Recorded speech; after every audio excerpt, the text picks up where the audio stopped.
আসসালামু আলাইকুম everyone, welcome back to নিতুর কিচেন। আজকে আমি আপনাদের সাথে কিমা মোগলাইয়ের রেসিপি শেয়ার করব। এই কিমা মোগলাই স্বাদে রেস্টুরেন্ট থেকে কিনে খাওয়া কিমা মোগলাইয়ের মতনই হবে। তো চলুন শুরু করি।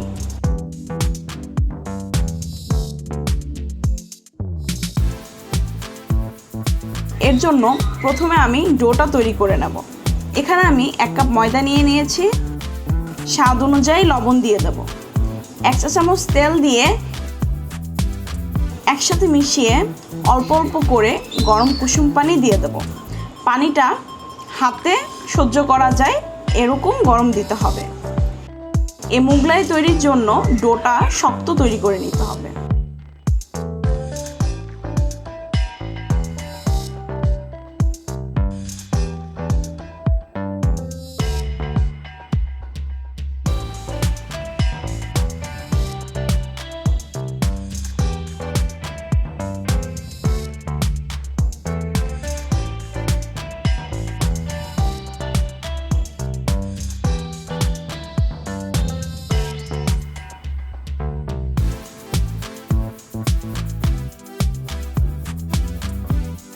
এবার ভালোভাবে মথে 30 মিনিটের জন্য রেস্টে রেখে দেব।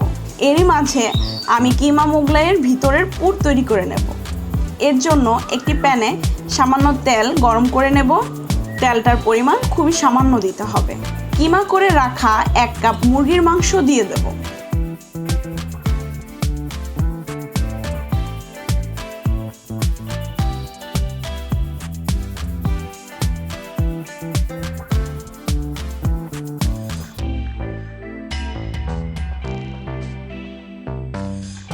দুই 3 মিনিট সময় নিয়ে ভেজে নেব। এরপর 1 চা চামচ করে টালা জিরা, ধনিয়া ও মরিচের গুঁড়া দিয়ে দেব।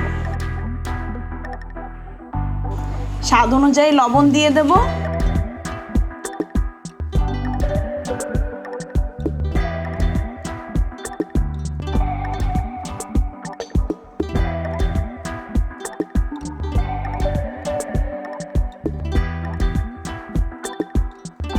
নেড়ে চেড়ে একসাথে মিশিয়ে সামান্য পানি দিয়ে দেব।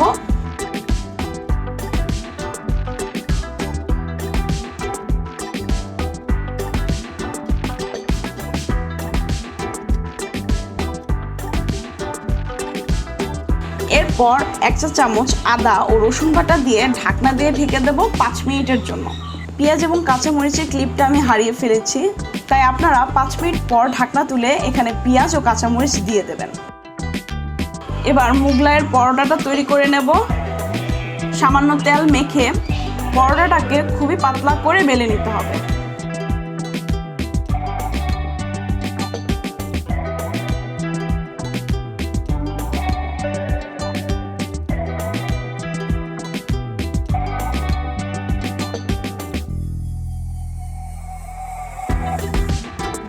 পরোটার শীটটা যতটা পাতলা হবে মোগলাই খেতে ততটাই মজা হবে।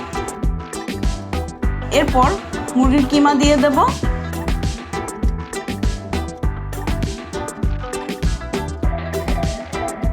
ফেটে নেওয়া অর্ধেকটা ডিম দিয়ে দেব। একসাথে মিশিয়ে দেব।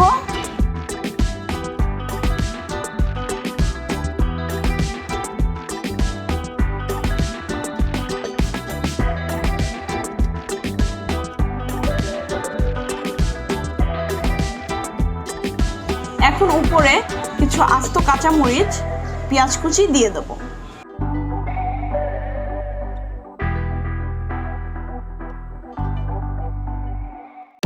এরপর ভাজ করে নেব। দেখতেই পাচ্ছেন কিভাবে ভাজ করে নিয়েছি।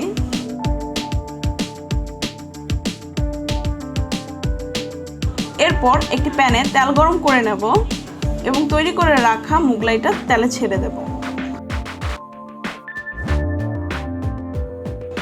চুলার আঁচ মিডিয়ামে রেখে মোগলাইটা ভেজে নেব।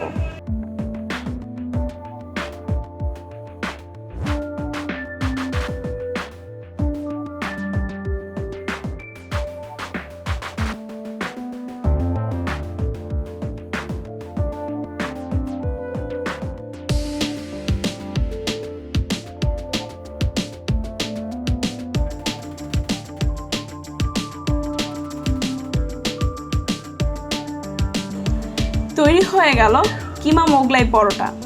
আশা করি আপনাদের কাছে আমার রেসিপি ভালো লেগেছে। ভালো লাগলে আমার চ্যানেলকে প্লিজ সাবস্ক্রাইব করবেন, লাইক কমেন্ট শেয়ার করে দেবেন। সবাই ভালো থাকবেন, সুস্থ থাকবেন। আল্লাহ হাফেজ।